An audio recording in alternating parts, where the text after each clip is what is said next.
আমার কথাটা এই অংশটুকু যুবক যুবতীরা খুব ভালো করে শুনেন। দিনী বোন যাদের বয়স হায়েজ হয়ে গেছে, যাদের হায়েজ হয়েছে এখান থেকে শুরু করে সবাই যারা বালেগ হয়েছে আমরা ছেলেরা সবাই ভালো করে কথাটা শুনেন। বাংলাদেশে পিছন থেকে একটা নতুন সমস্যা রাইজ করতেছে। সমস্যাটা হচ্ছে এমনিতেই আমাদের ছেলে মেয়েদের মধ্যে হারাম সম্পর্ক ছিল। এর স্কুলে কলেজে বিশ্ববিদ্যালয়ে যাচ্ছে, ফ্রি মিক্সিংয়ে পড়াশোনা করছে, বাসায় পর্ন দেখছে, ওখানে গিয়ে মেয়ের সাথে হারাম সম্পর্ক হচ্ছে, তারপরে প্রেমের সম্পর্কের নামে জেনা হয়ে যাচ্ছে, জেনা হওয়ার পরে ছেঁকা খেয়ে মাদক, তারপরে গান বাজনা বাদ্যযন্ত্র ইত্যাদি ইত্যাদি, জীবনটা শেষ। এদিকে ওই ব্যভিচারী মেয়েরা কারো কারো ঘরে যাচ্ছে, দাঁড়ান আমাকে বলতে দেন, ব্যভিচারী মেয়েরা কারো কারো ঘরে যাচ্ছে, ওদেরকে নিয়ে আপনারা আবার সংসার করতেছি। এই হচ্ছে না সিচুয়েশন। একজনের 5টা গার্লফ্রেন্ড, একজনের 4টা গার্লফ্রেন্ড, আরেকজনের 3টা বয়ফ্রেন্ড, 4টা বয়ফ্রেন্ড, এই ধাপগুলো পার হয়ে হয়ে এরা সংসারের জীবনে আসতেছে যখন বয়স হয়ে যাচ্ছে 25-30। সমস্যা কিন্তু এটা ম্যাক্সিমাম সবার ক্ষেত্রে হচ্ছে বলবো না, অনেক একটা বড় অংশ এই সমস্যা ফেস করতেছে। এর মধ্যে এই ফ্রি মিক্সিংয়ের মধ্যে শুরু হয়েছে নতুন একটা জিনিস, যে ভালোবাসার আবার লিঙ্গ কি, ভালোবাসার আবার এখানেই শুরু হয়েছে ছেলে ছেলে জেনা করা এবং মেয়ে মেয়ে জেনা করা। ছেলে ছেলে জেনা করা আর কি বললাম বলেন, মেয়ে মেয়ে জেনা করা, নাউজুবিল্লাহ। এটা কমে লুত, এর শাস্তি আসবে যদি আমরা তওবা করে ফিরে না আসি। এর উপরে এখন শুরু হয়েছে ভালোবাসার আবার ধর্ম কি, ভালোবাসার আবার, আমার সাথে বলেন কি বললাম, ভালোবাসার আবার, এদিকে মনোযোগ দেন, ভালোবাসার আবার কি, ভালোবাসার আবার কি, এই কথাটা এই স্লোগানটা দিয়ে কি করা হচ্ছে আপনারা শুনেন। অমুসলিম ছেলে মুসলিম মেয়ের সাথে প্রেম করতেছে, অমুসলিম ছেলে মুসলিম মেয়ের সাথে প্রেম করতেছে, বলতেছে ভালোবাসার আবার ধর্ম কি, তুমি আমি একে অপরকে মহব্বত করি, ভালোবাসি, এর মধ্যে ধর্ম আসবে কেন? বলছে তুমি আমার ধর্মে দীক্ষিত হয়ে যাও অথবা আমি তোমার ধর্ম কবুল করে মুসলমান হয়ে যাব। এই মিথ্যা কথাগুলো প্রলোভন দিয়ে এখানে ওখানে পার্কে নিয়ে গিয়ে চটপটে ফুচকা খাওয়ায়, কফি শপে নিয়ে গিয়ে এভাবে আস্তে আস্তে আস্তে আস্তে মেয়েদেরকে লাইনে নিয়ে আসতেছে। আনার পরে শোনেন, কথা আগে শুনেন, বুঝেন। আপনি ঠিক বললেও ঠিক, এটা না বললেও ঠিক, কারণ চলতেছে এটাই সমাজে। এখন কথা হচ্ছে, আমরা যদি আমাদের বোনদের ইজ্জতকে বাঁচাইতে চাই, এই বিষয়টা সম্পর্কে সচেতন থাকতে হবে।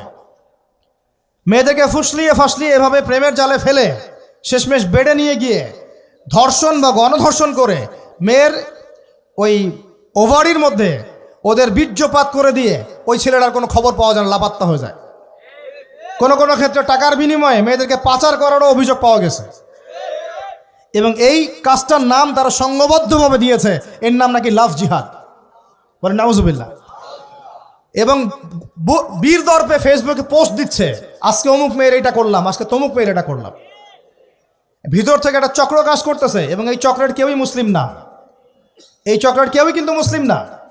বাহিরে আবার পরিচয় দিতে পারে যে আমি মুসলিম, আমার নাম অমুক, নাম পরিবর্তন করে মুসলিম মেয়েদেরকে ফুসলিয়ে ফাসলিয়ে এই জেনার ফাঁদে ফেলে ওর পিছনে কিছু টাকা খরচ করে কিছু সময় দিয়ে ওকে প্রয়োজনে ঘুমের ওষুধ খাওয়ায়, প্রয়োজনে আবার জাদুটোনা করে, বান মারে, ওকে ওকে তাবিজ কবজ করে বিছনায় নিয়ে এসে ধর্ষণ বা গণধর্ষণ করে ওই ভিডিওগুলো দিয়ে পরে ওকে ব্ল্যাকমেইল করে, পরে ওর কাছ থেকে টাকা খাওয়া শুরু করে, কোনো কোনো ক্ষেত্রে মেয়েদেরকে পাচারও করে দিচ্ছে।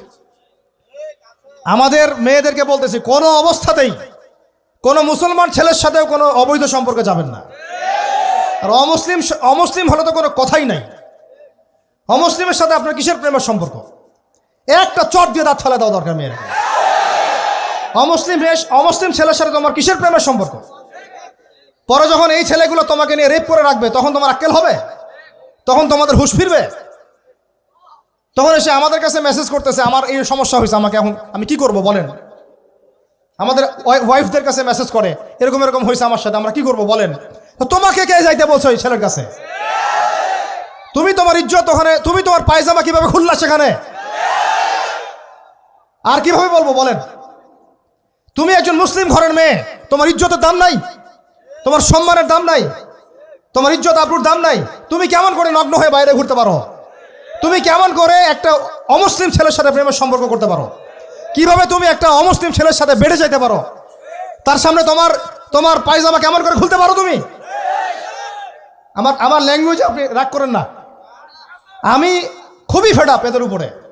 একটা মেয়ে একটা মুসলিম ছেলের কাছেই তো যাইতে পারবে না অবৈধভাবে। যাইতে হইলে তোমার শর্ত 3টা, বিয়ে করতে হবে, বালেগ হইতে হবে, সাক্ষী থাকতে হবে, মোহর দিতে হবে, তারপর যাইতে পারবে তুমি। মুসলিম তো মুসলিম করতে এখন অমুসলিমদের সাথে প্রেম করা শুরু করছো। আর যখন অমুসলিমদের দ্বারা তোমরা ধর্ষিত হচ্ছ, তোমাদেরকে পাচার করতেছে, তখন বলে এসে আমাদের কাছে চিঠি লেখো যে আমরা এখন কি করব। এদের কি ভাইয়া নাই? বাসায় কি বাবা নাই? বাসায় ভাই নাই? এই চক্র থেকে সাবধান থাকেন। আর আমাদের সমাজে যারা দায়িত্বশীল, রাষ্ট্রের যারা দায়িত্বশীল, যারা উপরের লেভেলে আছেন, এই বিষয়গুলোর উপর কঠিন দৃষ্টি দেওয়ার জন্য আমি রিকোয়েস্ট করব। আমরা কিন্তু কোনো ধর্মের মানুষের সাথে কোনো দ্বন্দ্ব চাই না। চাই আমরা যে 50-60 বছর থেকে একসাথে বসবাস করতেছি, আমরা কি কোনোদিন কারোর সাথে মারামারি করছি? কোনোদিন দেখছেন যে খ্রিস্টান মুসলিম মারামারি হচ্ছে? ইহুদি মুসলিম মারামারি হচ্ছে বাংলাদেশে? হিন্দু মুসলিম মারামারি হচ্ছে বাংলাদেশে? দেখেছেন কখনো? এখন কি নতুন করে শুরু হলো এগুলা? আল্লাহ রাব্বুল আলামিন আমাদের দ্বীনি ভাইদেরকে বুঝদান করেন, বোনদেরকে বুঝদান করেন। কোনো অবস্থাতেই মেয়েদেরকে আপনি এভাবে ছেড়ে দিয়েন না বাইরে। কোন অবস্থাতেই একটা মেয়ের হাতে অকালে মোবাইল ফোন তুলে দিয়েন না। কোথায় যাচ্ছে খোঁজ রাখেন, কার সাথে মিশছে খোঁজ রাখেন। একটা বাড়ির সম্মান নষ্ট হয়ে গেলে কখনো ফিরে আসে না। একটা মেয়েকে অপহরণ করেছিল রাজা দাহির, মুসলিম মেয়েকে। সেই ইজ্জতের বদলা নেওয়ার জন্যে 17 জন ঘোড়সাওয়ার নিয়ে, কতজন? মাত্র 17 জন ঘোড়সাওয়ার নিয়ে মোহাম্মদ বিন কাসিম এই সিন্ধুর রাজা দাহিরকে আক্রমণ করে ওই জায়গায় পরাজিত করেছিল। একটা মেয়েকে নিয়ে এই ঘটনা ঘটেছিল। আমাদের বোনের ইজ্জতের এত বড় দাম। একজন নারী, শোনেন, একজন নারী বনু কাইনুকার বাজারে গিয়েছিলেন তার প্রয়োজনে। ইহুদি তার শ্লীলতাহানি করেছে, তার সতর খুলে দিয়েছিল একজন ইহুদি। এটা দেখে একজন মুসলিম ভাই সেখানে থাকতে না পারে ওই ইহুদির গর্দান নামিয়ে দেয়। এই ইস্যুকে কেন্দ্র করে ইহুদিরা মিলে ওই ভাইকে শহীদ করে। তখন ওই বাজারে ওই ভাই ছাড়া আর কেউ ছিল না, একজনই ভাই ছিল। এরপরে এই মামলা আসলো নবীর দরবারে সাল্লাল্লাহু আলাইহি ওয়াসাল্লাম। এটা মদিনার ঘটনা। নবী সাল্লাল্লাহু আলাইহি ওয়াসাল্লাম ওই সাহাবীকে তো দোষারোপ করেনই নাই, ওই সাহাবীকে দোষারোপ করেন নাই, বরং নিজে বর্ম পরে অন্য সাহাবীদেরকে বলেছেন তোমরা বের হও, আমরা বনু কাইনুকা আক্রমণ করবো, ওকে এখান থেকে বের করে দেব। একজন দিনী বোনের ইজ্জতের বদলা নেওয়ার জন্য পুরো বনু কাইনুকার ইহুদিদের সাথে যুদ্ধ হয়েছে। আর আমাদের বোনরা স্বেচ্ছায় ইজ্জত বিলি দিচ্ছ। তোমরা হচ্ছে মাটির তলে চলে যাও, তোমাদের বেঁচে থাকার চেয়ে মাটির তলে চলে যাও। তোমরা নিজেরা স্বেচ্ছায় ইজ্জতের বিসর্জন দিচ্ছ। আমি ইয়াং ছেলেপেলেদেরকে বলছি, ভাই আমরা আসছি আল্লাহর ইবাদত করতে, এখানে আল্লাহর দিনকে জিন্দা করতে, আল্লাহর দিনকে সমাজে কায়েম করতে। জিনার সাথে আমাদের কি সম্পর্ক থাকতে পারে? পর্নের সাথে আমার আপনার কি সম্পর্ক থাকতে পারে? আপনার আমার এরকম হারাম সম্পর্কের সাথে কি সম্পর্ক থাকতে পারে? এগুলো কোনো অবস্থাতে আমরা ধার কাছে যাবো না ইনশাআল্লাহ। আল্লাহ রাব্বুল আলামিন আমাদের ভাইদেরকে বুঝদান করেন, বোনদেরকে বুঝদান করেন। আমি যা বলেছি আমাকে আমল করার তৌফিক দান করেন, আপনাদের সবাইকে আমল করার তৌফিক দান করেন।